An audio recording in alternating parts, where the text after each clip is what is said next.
नमस्ते।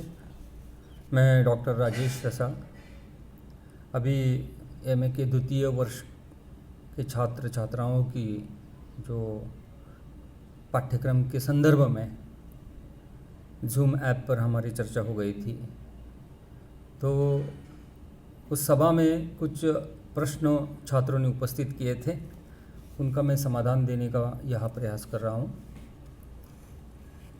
उन्होंने जो शब्दों के जो भेद है उसके बारे में कुछ सवाल आए थे, तो मैं इसकी पृष्ठभूमि के ऊपर प्रकाश डालने की कोशिश करूँगा।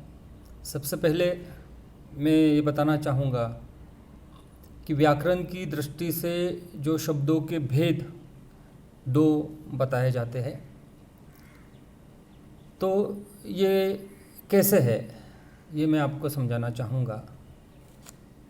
तो प्रयोग में आने से शब्दों में विकार अथवा उलटफेर होते हैं।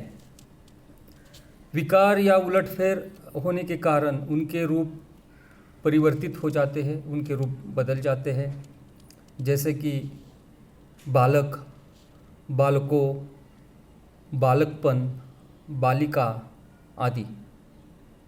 पर कुछ शब्द ऐसे होते हैं जिनमें किसी भी दशा में कोई भी विकार पैदा नहीं होता, उनमें कोई उलटफेर नहीं होता, कोई विकार उत्पन्न नहीं होता।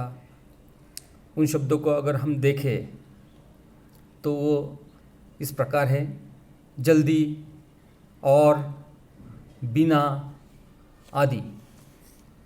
इनका कहीं भी प्रयोग किया जाए ये इसी रूप में प्रयुक्त होते हैं।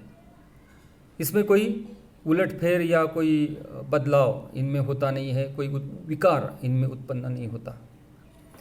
इस दृष्टि से शब्दों के दो भेद किए जाते हैं, एक विकारी और दूसरा जो है अविकारी।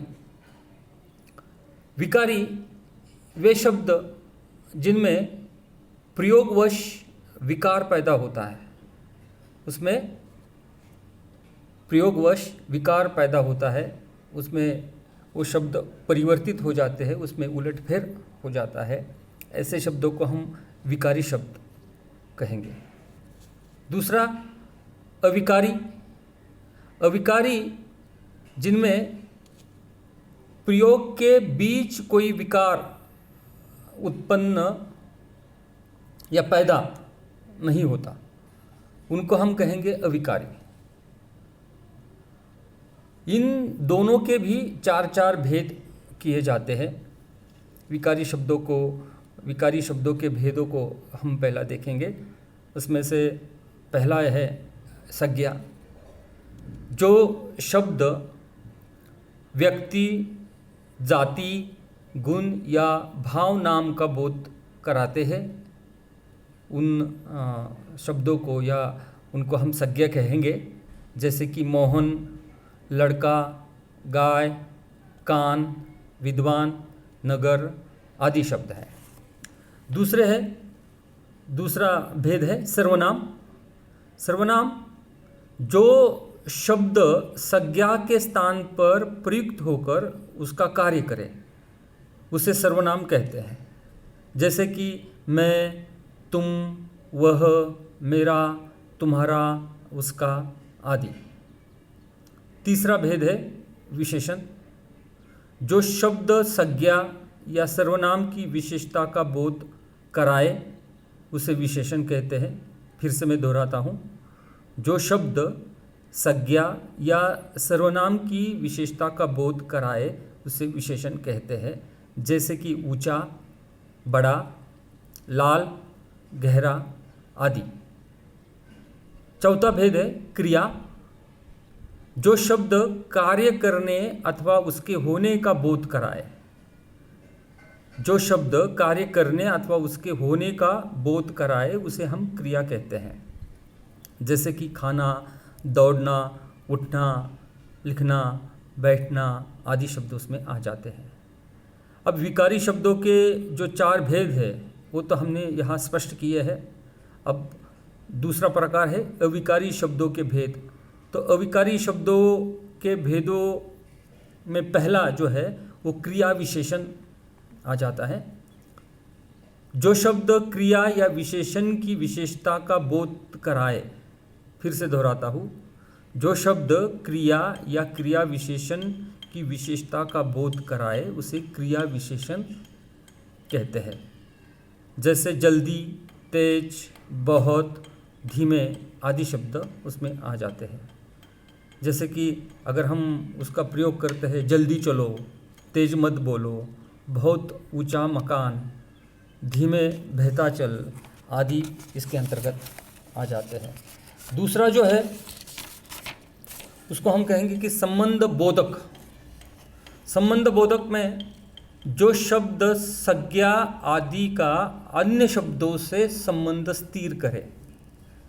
फिर से दोहराता हूँ, जो शब्द संज्ञा आदि का अन्य शब्दों से संबंध स्थिर कराए उसे संबंध बोधक कहते हैं।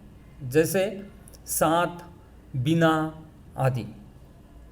राम के साथ वह नहीं जाएगा, मेरे बिना वह काम नहीं चलेगा आदि उसके अंतर्गत आ जाएंगे। तीसरा जो है, तीसरा प्रकार है, तीसरा भेद है समुच्चय बोधक या योजक, हम उसको कहेंगे। वह शब्द जो शब्दों अथवा शब्द समूहों को एक दूसरे से जोड़े। फिर से दोहराता हूँ, वह शब्द जो दो शब्दों अथवा शब्द समूहों को एक दूसरे से जोड़े उसे समुच्चय बोधक कहते हैं। जैसे और, या, तथा आदि, राम और श्याम, इसका उदाहरण हम देख लें, बताया मैंने आपको, राम और श्याम। चौथा भेद है विस्मयादि बोधक। चौथा भेद है विस्मयादि बोधक। जो शब्द मन के भावों को, जैसे कि मन के भाव होते हैं घृणा, शोक, हर्ष, प्रेम आदि को प्रकट करे उसे विस्मयादि बोधक कहते हैं।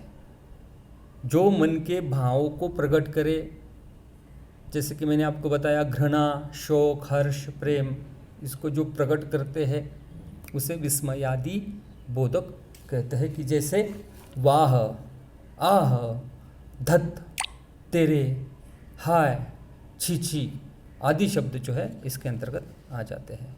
इन सभी भेदों का विस्तृत वर्णन हम अगले वीडियो में करेंगे। मैंने आपको जो बताया कि व्याकरण की दृष्टि से जो शब्दों के भेद है उसमें हमने दो भेद किए हैं, विकारी और अविकारी। विकारी शब्दों के भी 4 उपभेद आपको बताए हैं और अविकारी शब्दों के भी 4 उपभेद आपको स्पष्ट किए हैं। जो आपने सवाल मुझे बताया था उसका मैंने यहाँ समाधान देने का प्रयास किया है। धन्यवाद।